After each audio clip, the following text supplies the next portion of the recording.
Alhamdulillah, salatu wassalamu ala rasulillah wa ala alihi wa sahbihi wa mawalah, amma ba'd. Baik. Sekarang kita akan masuk ke pokok yang pertama, ya. Pokok yang pertama, al-aslul awwal, mengenal Allah Subhanahu wa taala, ya, ma'rifatullahi azza wa jal. Ini pokok yang pertama atau landasan yang pertama, ya. Al-mu'allif rahimahullah mengatakan, fa idza qila laka man rabbuka faqul rabbiyallahu alladhi rabbani wa rabba jami'al alamina bi ni'amihi. Ya. Jika ada yang mengatakan kepadamu, siapa Rabbmu?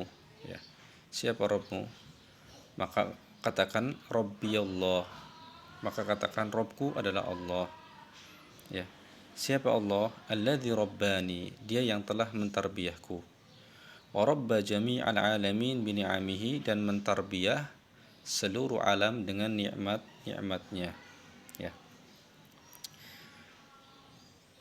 Di sini, ya, Syekh menyebutkan, ya, kalimat Rabb, ya. Siapa Rabbmu? Ya. Rabb dalam bahasa Arab berasal dari kata ar-rububiyah, ya, yang mana rububiyah ini maknanya kembali kepada sifat rububiyah Allah Subhanahu wa taala. Apa itu sifat rububiyah Allah Subhanahu wa taala? Ya, yaitu menciptakan, memiliki atau menguasai dan mengatur seluruh alam semesta. Al-khalqu, al-mulku, dan at-tadbir. Ini makna rububiyah. Menciptakan, ya, al-mulku memiliki atau menguasai, dan at-tadbir yakni mengatur seluruh alam semesta. Jadi ketika kita mengatakan kita meyakini rububiyah Allah Subhanahu wa taala, maka kita meyakini bahwasanya Allah lah yang menciptakan, Allah lah yang memiliki atau menguasai dan mengatur seluruh alam semesta ini. Ya, dan itu ya diyakini oleh kaum musyrikin. Kaum musyrikin zaman dahulu, ya, itu menetapkan rububiyah Allah Subhanahu wa taala. Dan tauhid rububiyah itu adalah, ya, ifradullah bi af'alihi, itu mengesahkan Allah dalam perbuatan-perbuatannya, yaitu bahwasanya dialah satu-satunya yang menciptakan, dialah satu-satunya yang memiliki atau menguasai, dan dialah satu-satunya yang mengatur seluruh alam semesta ini. Tidak ada yang mengatur bersamanya, ya, atau bersama Allah alam semesta ini, tidak ada. Kalau ada yang meyakini bahwasanya di sana ada yang mengatur bersama dengan Allah alam semesta ini, maka dia telah terjatuh dalam syirik rububiyah, ya. yakni meyakini adanya selain Allah Subhanahu wa taala yang mampu melakukan sesuatu yang merupakan kekhususan bagi Allah, seperti menciptakan, mengatur, dan menguasai. Itu semua milik Allah Subhanahu wa taala, ya. Nah, oleh karenanya Syekh di sini mengatakan, ya, kata tarbiyah, ya.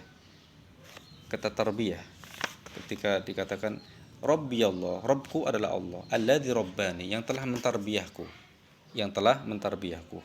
Karena kalimat tarbiyah, ya, menggunakan kata tarbiyah ini untuk menjelaskan sifat Allah berkaitan dengan pengurusannya terhadap makhluk, ya. Karena tarbiyah merupakan salah satu di antara makna Rabb, ya, tarbiyah, yakni pengurusan, ya, atau pengurusannya, tarbiyah, pendidikan atau pengurusan, ya.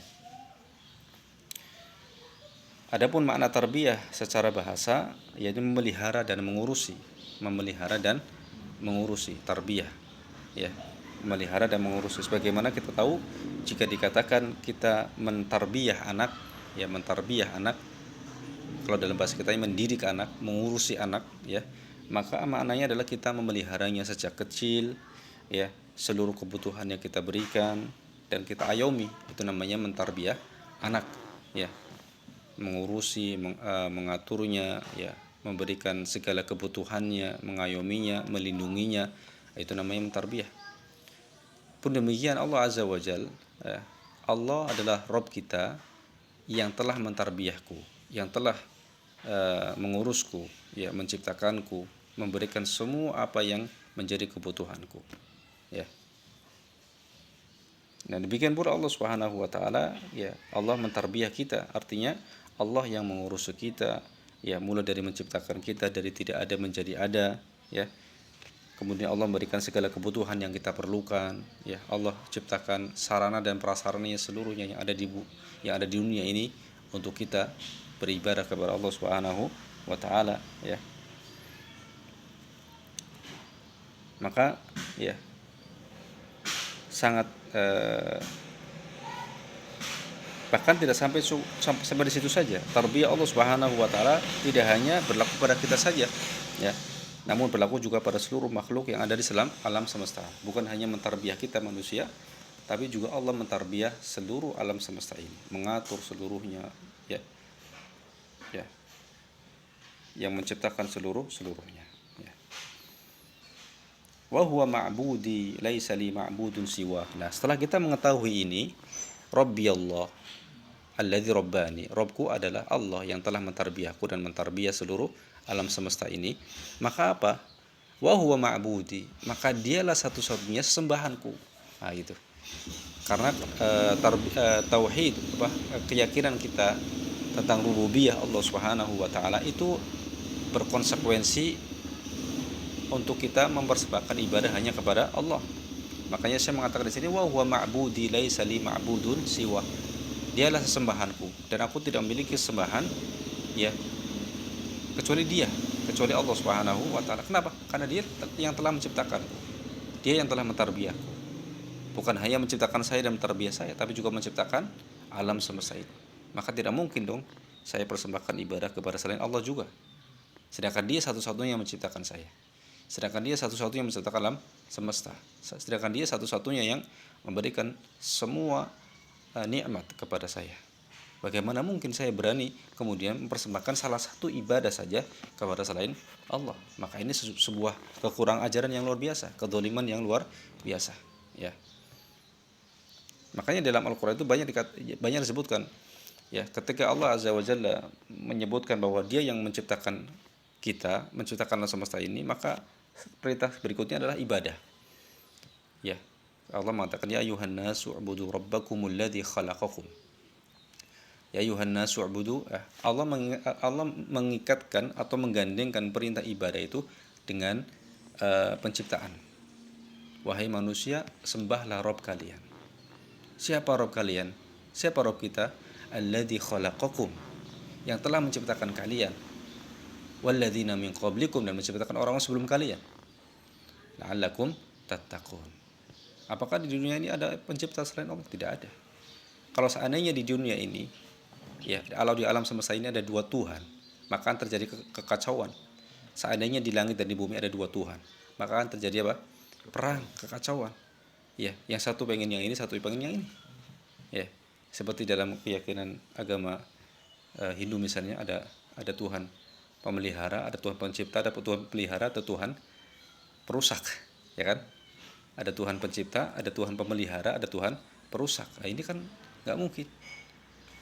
Apa jadinya kalau seandainya di sana ada Tuhan selain Allah? Ada satu Tuhan gitu, ada satu pencipta. Yang satu ingin mencipta, yang satu ingin memelihara, yang satu ingin merusak. Kacau dunia ini, ya, kacau. Dan itu secara logika nggak mungkin, nggak mungkin. Nggak usah jauh-jauh lah, nggak usah jauh-jauh. Di dalam sebuah negara ada dua presiden. Kira-kira gimana? Satu pengen kebijakannya A, satu lagi pengen kebijakannya B. Aman gak negara itu? Kacau. Ya, walillahil masalul a'la. Pun demikian alam semesta ini. Gak mungkin di sana ada pencipta selain Allah. Ya. Maka kita meyakini dari awal bahwa Allah adalah satu-satunya yang menciptakan alam semesta ini. Nah, kalau sudah begitu, apa yang harus kita lakukan? Kita berikan seluruh ibadah kita hanya kepada Allah. Gitu. Seperti itu, ya. Jika tidak, maka kita akan terjatuh dalam dosa yang sangat besar, yaitu kesyirikan, ya. Dosa kesyirikan. Makanya Rasulullah pernah ditanya, dosa apa yang paling besar? Ya. Beliau mengatakan, anta ja'ala lillahi niddan wa huwa khalaqaka. Engkau membuat bagi Allah, ya, sekutu, tandingan, sedangkan Dia yang telah menciptakanmu. Gitu. Itu dosa yang paling besar. Sallallahu ala nabiyina Muhammad wa ala alihi wa sahbihi wasallam wa akhiru da'wana alhamdulillahi rabbil alamin. Assalamualaikum warahmatullahi wabarakatuh.